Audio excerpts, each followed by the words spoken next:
Live from the National Association of Realtors 2019 Conference and Expo exhibition floor. Adam Conto, CEO of RE/MAX, will start with a win here with a very special guest. Probably one of the best quarterbacks of all time in the NFL. Steve Young, help me welcome Steve.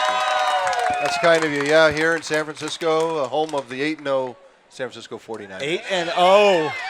So obviously you got Not that I'm keeping track. no. So you got them over Seattle this coming On Monday night. That's it. Yeah. We know Big deal. That's it. We know who's going to win that. Let me, I was flipping through all of the awards that you've won, and it's I had. Well, you got my mom's version or what? What you got the long yeah, I mean, oh my gosh, it's hard to Back memorize in it. grade school, I got the spelling. No, I'm just That's joking. it. We go back to the spelling bee in the third grade. That's what I keep track of. Yeah, there you go. So I mean, listen to this: 3-time Super Bowl champion, Super Bowl MVP.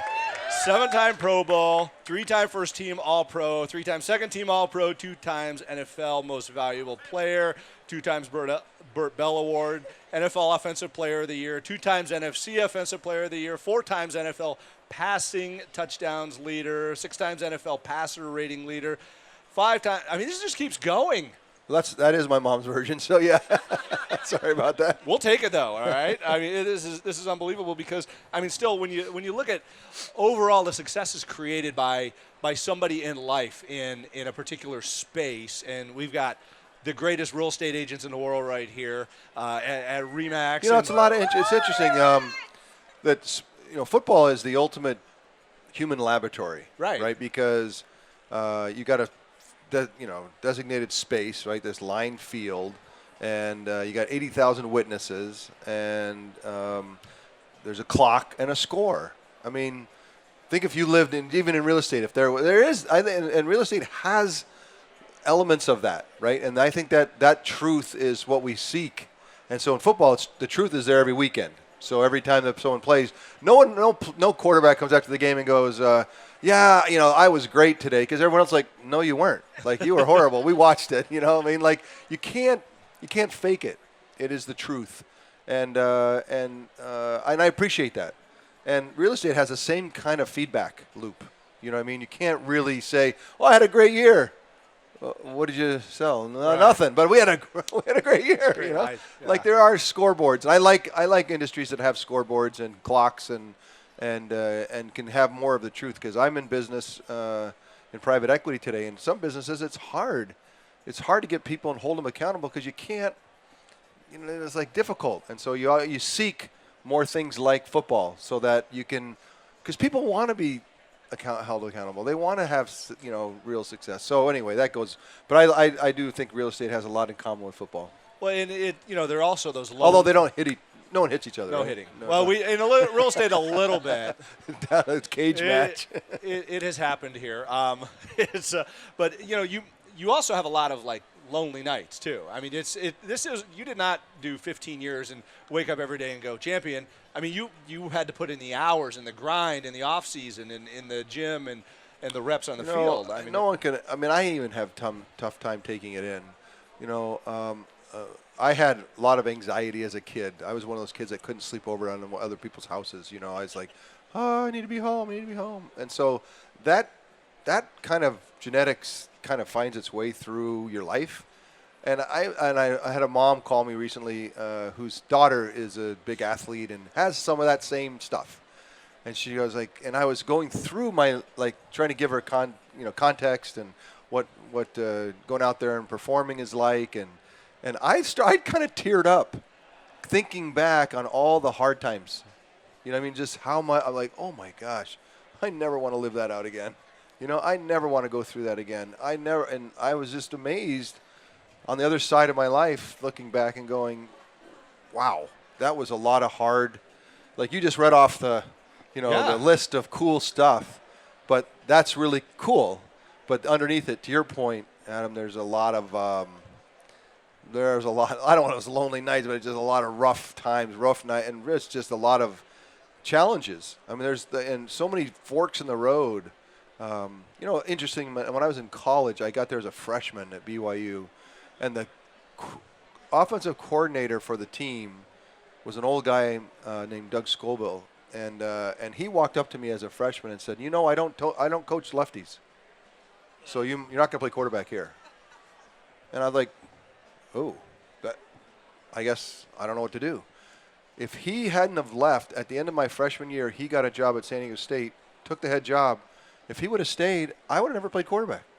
He was not going to coach a lefty, which just sounds weird, right? I mean, but today in the NFL, you've got 32 teams, and there's a starter and a backup, so there's 64 jobs in the NFL for quarterbacks. How many lefties? How many? 6, you say? 1? 10? 0. 0 lefties for the last 3 years. Wow. No, I'm just saying, like, maybe Doug was onto something. I don't know. But I just think, though, you talk about the forks in the road and the things that had to happen that were out of my control, let alone the things that were in my control, to have that kind of success. And he left, and a new guy came in named Ted Tollner, and he saw me throw, and he goes, wow, you're a really good thrower. So then I played quarterback. So it's just, we all face mitigating circumstances that sometimes are out of our control that we have to just pray there's a way around it, And then the things that we can control, I always say, you got to go through it. Do not go around it. You've got to go right down the middle of it, some of the toughest stuff. So you bring up a thing I've been thinking a lot about, trying to tell my kids that life's not easy, because my kids think it's easy, and they're going to find out it's not. But you always, it's interesting because not only were you one of the greatest passers in NFL history, but you were a scrambler too. I was. You had Plan B. I don't know how to play football without Plan B. I admire the Peyton Manning and the Tom Brady's, the Dan Marinos. They only have Plan A.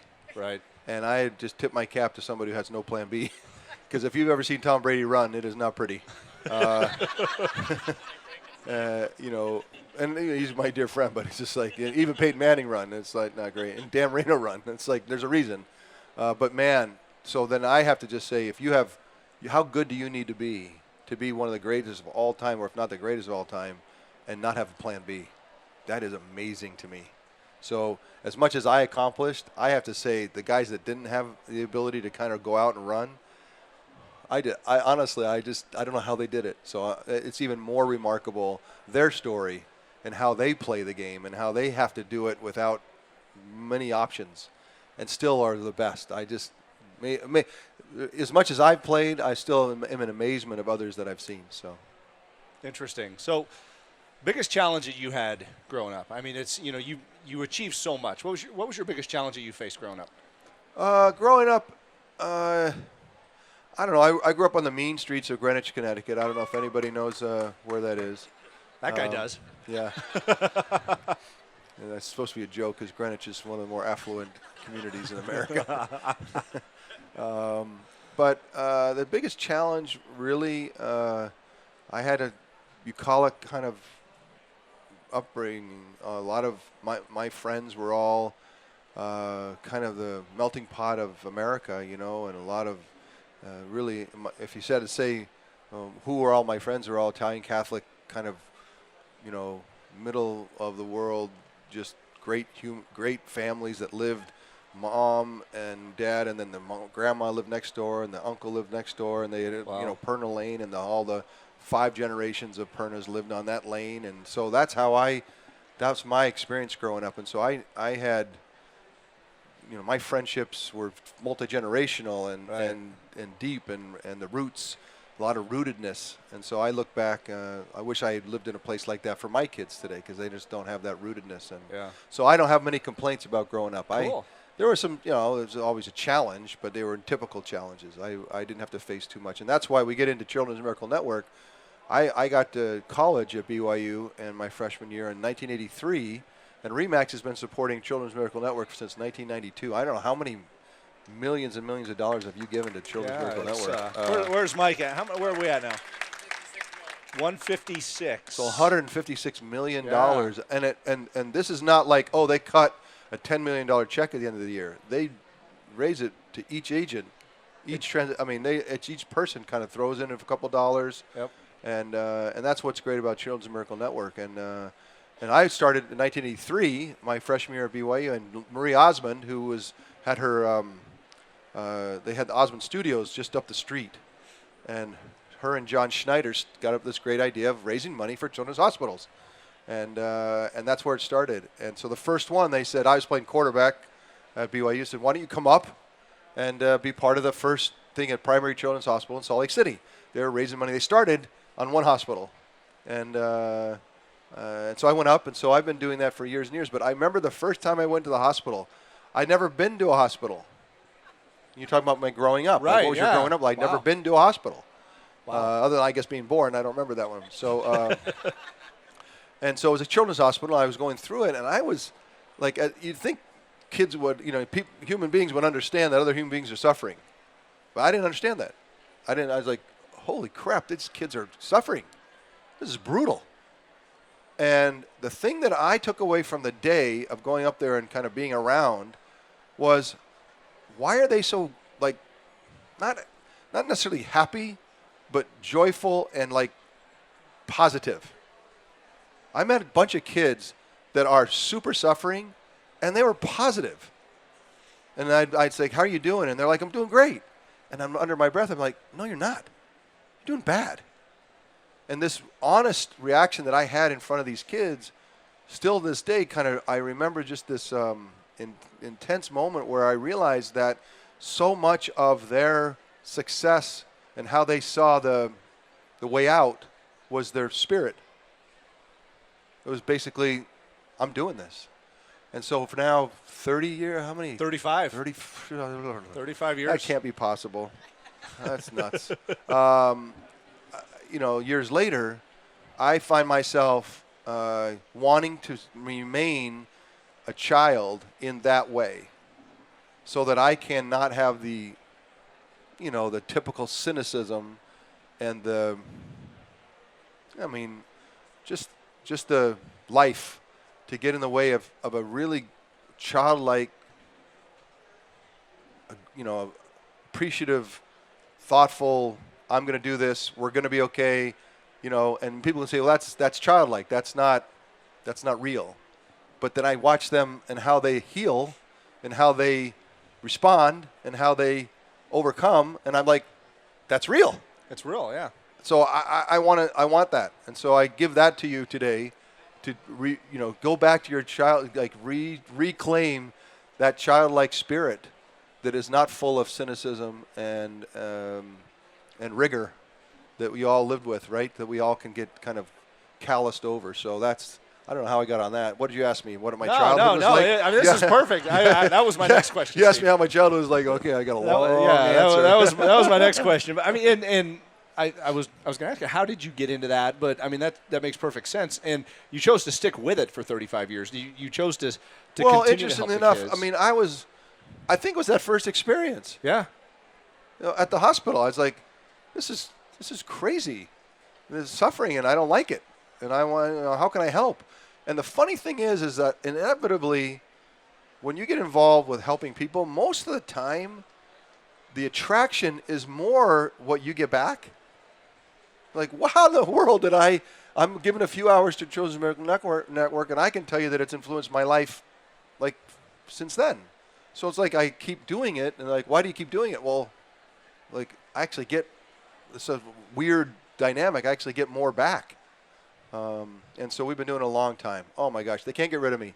They've got everyone. I mean, even Marie, it's like, well, I've been doing it for 37. What did you say, 37? You're 35 years on 35. it. So it's like, how is it possible that I've been doing it that long? And so we just keep at it. And it's amongst a number of things that I do. But I'm really grateful for my association with children. And you've seen the balloons, right? You know what Children's Miracle Network is. You know this at Remax is doing it, but you see it at Costco, you see it at CVS and Rite Aid and everywhere. And it's all that, and everybody's doing car washes to raise money for the local children's hospital. So that's how it works.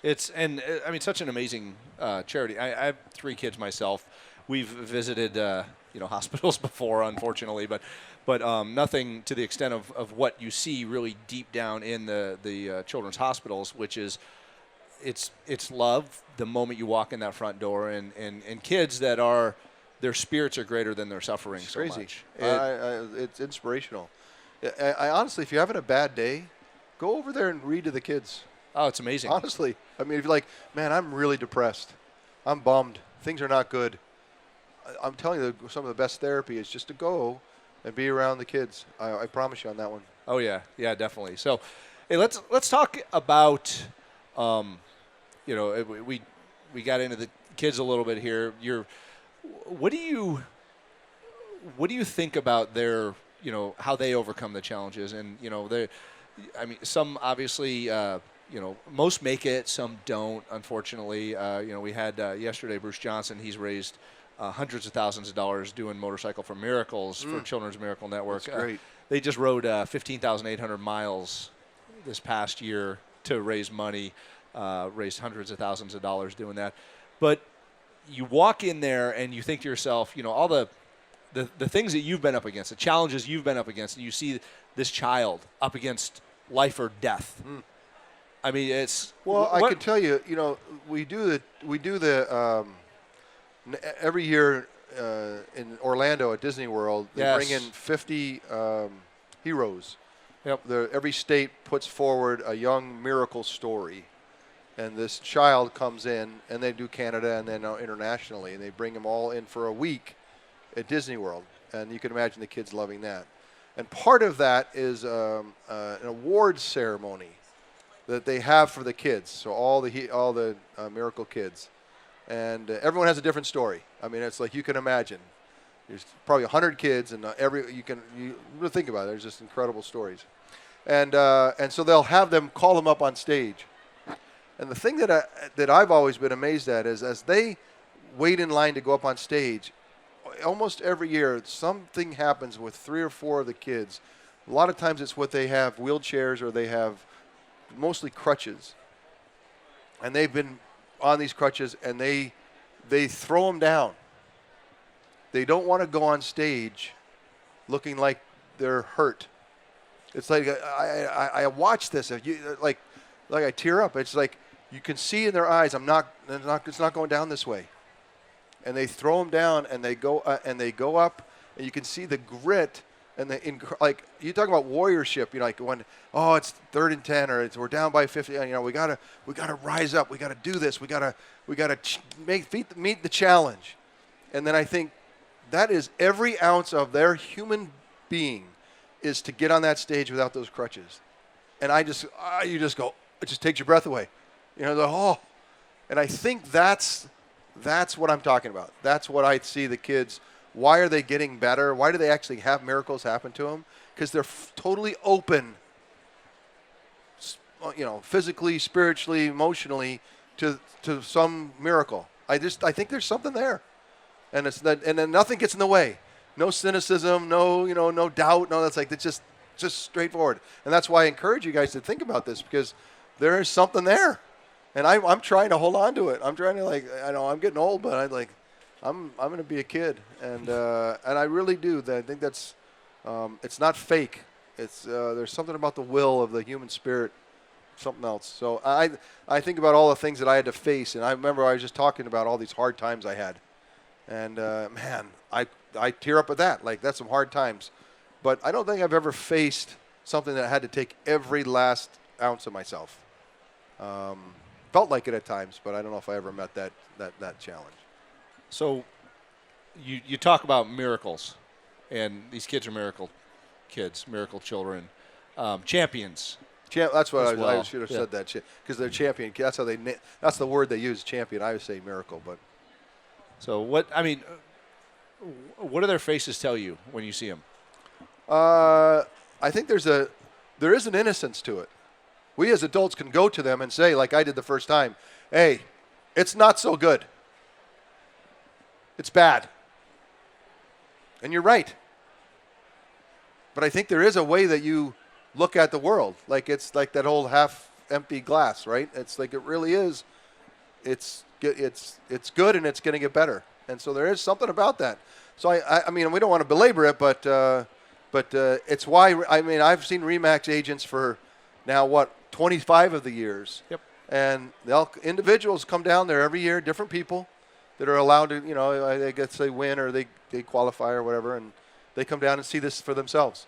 And then every year there's I got to come back, because you get to see this for yourself. Well, it feels like such a privilege to be able to do this. It's, I'm honored to be affiliated with an organization that that has got this going on. And I know so many people here with the Miracle Home program, home sellers, when they know that their home's a miracle home. I mean, That's cool. it I like that. makes such a big difference to know that, okay, when I sell my house, I get to help the kids. Yeah.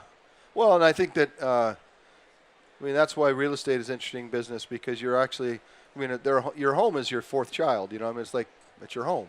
So you're actually in an intimate space in their world. And so you have a real challenge in there's a business part of it, and there is just nuts and bolts of it. But I think there should be a spirit to that business. Your business should be full of kind of a spirit of how you look at what people are going through and what they're doing. And so you guys are connected in that way, and I think that's pretty cool. There's a lot of jobs that aren't, and don't have that exposure to the intimate part of people's lives. So you're lucky in that way. Real estate's kind of a cool thing. Cool. And a huge challenge, I know. So and Steve, very competitive. being a champion yourself, I mean, saw how many times. Get the list out again. Let's go through the list. We want to again. go through the list one more But time. you're a before we're champion. done. These guys are champions. Those kids are the greatest champions of all time. I mean, we all come across some challenges as champions. You don't become a champion because life is just handed to you. Right. You've got to fight for it. Yep. I mean, what are some pieces Well, of you know advice? what? I guarantee you, if we went around, if we could actually drop all of our insecurities and worries and fears and anxieties, and we could hear stories, I bet you there's 15 or 20 stories in here that would just take our breath away. Yeah. Of people that have faced things that you're like, oh my gosh, you are not only a miracle, you're an inspiration. And so I think we're full of them. And sometimes I think we even individually forget what we've accomplished. Just what I talked about talking to this mom about my past. I kind of went on, and I've been trying to raise kids and make sure that we do all the right things, and I'd kind of forgotten about all the things that had happened. All of a sudden, I'm like, holy crap, I faced a lot of stuff. And I think that's probably true for most humans. And I think we should probably, kind of, it's too bad we can't relate on that level, like, carry around our most toughest, difficult parts of our lives so that we can support each other. That's the real challenge. Is I know there's a lot of people here right in front of me. I'm sure they could use a hug and just fairly well gonna go get them and support. And I don't know how we do that better, but I think Children's Miracle Network is a part of showing that spirit. That's for sure. And there's a lot of things that happen in life that are good people, but I just think in the end, it has to be. It can't be a zero-sum game. It can't be just we're limited by a finite number of good or bad things, and we're just going to fight. And in the end, the fight is on, and then I got mine, and you didn't get yours, and so too bad. It just cannot be that way. And I think that we are so stuck in that mentality. And you ask my philosophy of life is, you really can find 1 + 1 = 3. You really can find abundance in collaboration and common ground and seeing each other as fellow travelers on a human journey. Like, it sounds foo-foo and goofy, but I think at our fundamental level, we've lost, the way that we interact, especially politically in today, is that, it's winners and losers. And if I win, I make fun of the loser. And if I lose, I come back, I'm going to battle you and fight you and hate you until I get mine. And it's just yuck. So anyway, when you talk about Children's Miracle Network, I'm like, that's something we can do for a while. That's something that we can actually all feel good about. So I love it. That's good. So on my Start With a Win podcast, I always ask a couple different questions, one of which is, do you have a favorite quote? What quote do you think of when you really want to center yourself? Do you have one of those? Well, I've always told myself that, the game is not about comparing. I really do believe what I try to do is try to get better every day. And I kind of take an inventory, and there are many days I go, I got worse. I did not pull my weight today. And I think that's in my fundamental kind of philosophy is a quote I gave a long time ago that I see every once in a while is, it really is about getting better every day. And it's not about other, someone else's. I had to replace Joe Montana in this town. Joe Montana was the king. He was the king's king. Joe Montana, when I was playing behind him, honestly, when I started to replace him, when I threw an interception, they're like, Joe never did that. I said, yes, he did. Google it, you know? That wasn't out by then, but I mean, like, he had 183 of them. No, he didn't. Look me right in the eye. No, he didn't. And I'd lose a game. You're like, Joe didn't ever lose. I guess he did lose. Like, that was the memory. That's how he was the king. And I was the replacement. I was the poor excuse for a replacement. And it was rough. It was so rough. And I spent an inordinate amount of time trying to be Joe Montana. Like, I can't even describe it to you. Like, how can I prove to these people that I'm like him, or that I could be as good as him, or that I could do the things that he did? And I went to almost to my grave trying to do that. And one day I got on a plane with Steve Covey. You ever heard of Steve Covey? Yep. He was a famous guy that wrote 7 Habits books. He's now passed away, sweet man. And I told him how horrible my life was. My life, brutal. Trying to replace Joe Montana, it's terrible. And I was depressed. I was in a hole, deep hole. And I told him I was on the plane. I told him all about it. He goes, Steve, I hear you. It's tough. But let me ask you a couple questions. Bill Walsh, he's the coach of the team. What do you think of him? And I'm like, oh my gosh, that guy's amazing. He's so far ahead of the game. He's taken football and given it. We were so archaic in how we treated other players and how we fed them, how we looked at their lives, how we partnered with them. He's just an amazing guy. What he's done to enlighten football. And he goes, yeah, I heard that about him. I'd love to meet him one day. And he said, and Joe Montana's on the team, right? And I'm like, yeah. That's the problem, right? And he goes, but if you could go talk to him and like for mentorship, like you had a question about something and you needed a mentor, could you go ask him? What? And I go, yeah, I could go ask him. He'd tell me what to do. He goes, Steve, I got to be honest with you. I travel the whole world looking for corporations, businesses, platforms, we'll call them, where human beings can iterate and find out if they can get better every day. And then I find those qualities of those companies and families and everything else, and I try to promote them because I want everyone to know that this is what life's all about, to find a place where you can actually have where you work can actually help you get better every day. He says, I'm looking all over the world, and I got to be able to sit next to you.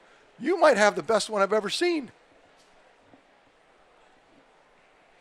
I'm like, oh, crap. Like, I hate this, He says, but the problem is that you don't recognize that, like, let me ask you one question. Do you want to see how good you can get? Because it's a challenge. It's just a risk. Like, you might not be as good as you thought, but are you willing to iterate and try and see how good you can get? I go, yeah. Well, then, here you are. Like, this is the place, And I turned my whole world upside down right in that moment. And I realized I've looked at this the whole wrong way. And I never looked back. Never. And every day was a new day to go face the challenge. It's not easy, but I'm about me getting better. And in the getting better means that I have to be a better human. I have to influence other people's lives better. And I have to perform better. I have to do it. I have to get better. And it took me out of this funk. I never thought again about Joe Montana. I'm like, oh, this weight. Oh, I don't know. I can't even hardly breathe. Like, I never even thought about it again. And he saw me in 1991 when I was in the depth of this despair. And in 1992, I was the MVP of the NFL. I only say that because there's no way that you can be in a hole, depressed, sad and miserable and have those kind of things happen. But with the proper perspective on the opportunity that's in front of you that I wasn't appreciating, I'd made it so miserable. I'd created what was the greatest opportunity of my life and made it miserable. I mean, what an idiot. I mean, who does that? We all do that, right? We all do that. Like, we have this tremendous opportunity. And it reminds me all the time when my kids are driving me crazy. I'm like, but the truth is, it's the greatest opportunity to raise kids. Like that's awesome. And I have to remind myself of that all the time especially as they get teenagers. Yeah, we're completely blessed with where we're at. I mean, it just you look at the opportunities in front of us, and you want to be reminded of it. Walk into a children's hospital or something like that, and find your spirit again. You talk about getting better every day. Do you have a daily ritual? Do you start with a win somehow? Is there something that you put in your life so you build some forward momentum each day? No, I wish I probably should. I think I just have a general sense of what I'm trying to get done, and there's it's like a standard, like, you know. And even midday I'll be like, come on, get with the program, you know, let's do this. And so I think it's just a general sense of what I'm trying to do every day. I'm a prayerful guy, and so that's, you know, kind of a big piece of the puzzle. I always feel like I'm connected to, you know, something bigger than me, and so that I don't ever get lost without purpose. I feel like I always have a purpose. Sometimes it's hard to see and hard to feel, but, you know, I keep going. So it's like I wish there was this app I could give you, you know. Yeah. But I'm sure there is an app, by the way, for that. You guys would probably tell me. Cool. But, nothing really fancy. Just a general sense of what I try. You know, someone once said, and maybe it was Steve Covey, I can't remember the conversation, but in my head I've always had this thought of, go find out what the full measure of who you are is. What's the full measure of it? You know, and let's go figure it out. And when in those days when I was like, I'm not figuring that out today. It is not happening. I try to, you know, kind of create something that has a sense of that. So I don't know. This is all over a period of long years. You know, I quit playing 20 years ago, almost 20 years ago, and it's almost like two lives. I got married right at the time of I retired, started having kids. So there's my family. No one knows anything about football. My oldest is at Manhattan School of Music as a freshman. He's a music theater major, singer and actor, and he hates football.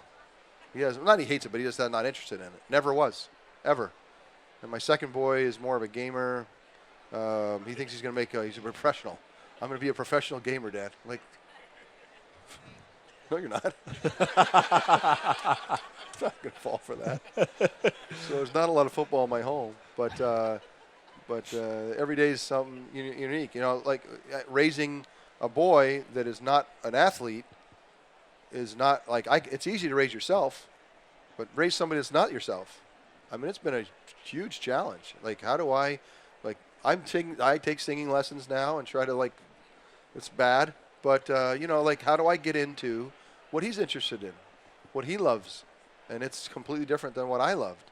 And now that I've developed that love for Broadway, like I can see how people love it, you know, and I've actually opened my eyes a little bit more, and he's out there doing it every day. That's what he's 100% committed to.